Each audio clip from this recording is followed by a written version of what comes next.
Salut Rock! Salut! Je t'amène ce matin sur la rivière Cabano. Je vais te parler de plusieurs aspects de la rivière.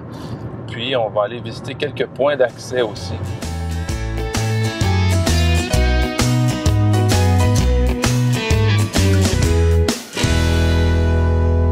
Alors tu vois ici, on est au bord du lac Long. Le lac Long qui, par la rivière Cabano, rejoint le lac Témiscouata. L'eau du lac Long se jette dans le lac Témiscouata. En fin de compte, peu de gens réalisent, peu de gens connaissent ça.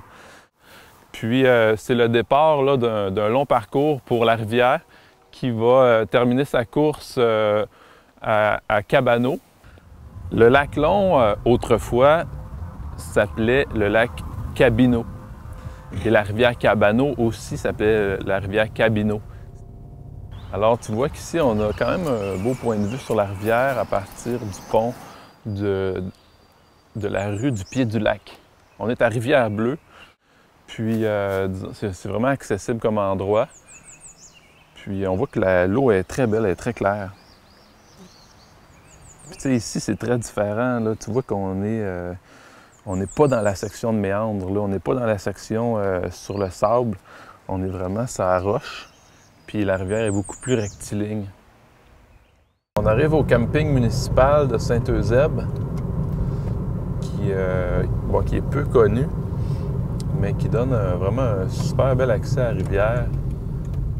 Je suis venu camper ici l'autre jour avec ma fille.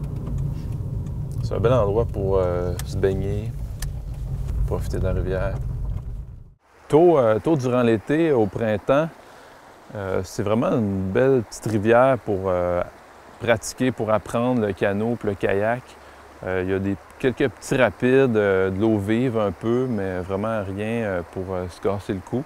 Fait que pour pratiquer des manœuvres de base, pour initier les gens au canot-kayak, c'est vraiment une belle petite rivière pour ça. Comme c'est une rivière qui est peu profonde, qui est exposée au soleil de l'après-midi, ça fait une rivière qui peut se réchauffer assez rapidement.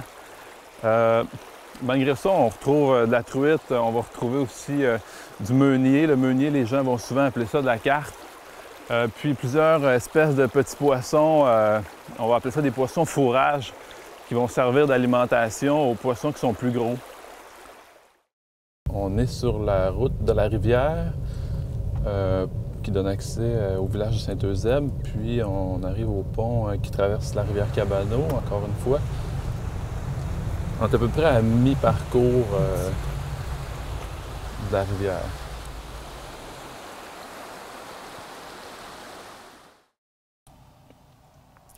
Ici, on est à l'endroit du pont de la 232 qui traverse la rivière Cabano. C'est un endroit où est-ce qu'on retrouve quand même souvent des pêcheurs, malgré que c'est un endroit qui est privé. Il n'y a pas d'accès public en tant que tel ici. Pour la plupart des gens de la région du Témis, la 232, c'est pas la 232, c'est la route du Saut. Bien, la route du Saut, en fait, on l'appelle comme ça parce qu'il y a un saut, il y a une chute.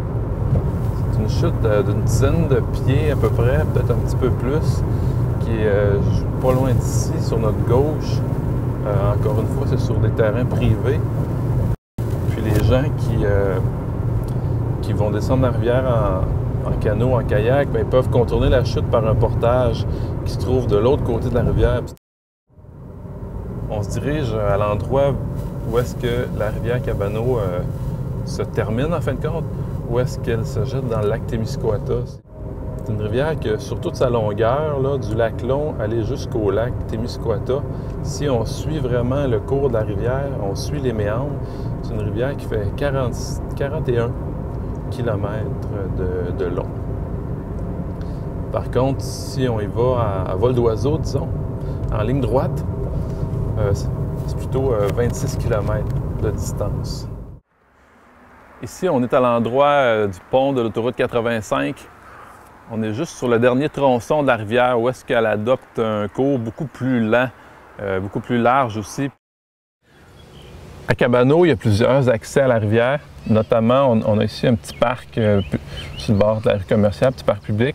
Le pont de la rue commerciale ici, le pont de la piste cyclable, puis Enfin, le pont, ici, un petit pont pédestre qui se trouve être dans le parc Clair-Soleil puis qui donne accès au parc des oiseaux, juste à côté ici. Alors, après 41 km de rivière, depuis le pied du lac Long, on est rendu finalement au bout de la rivière Cabano, où est-ce qu'elle se jette dans le lac Témiscouata. Ça permet de comprendre l'importance de préserver la qualité de l'eau de la rivière Cabano, parce que le lac Témiscouata, c'est la prise d'eau potable d'environ 5000 personnes au Témiscouata. Donc, pour bien des gens, l'eau du lac, c'est l'eau du robinet. Je te remercie, Michel, c'est bien agréable. Ça me fait plaisir. On se revoit sur une prochaine rivière. Parfait.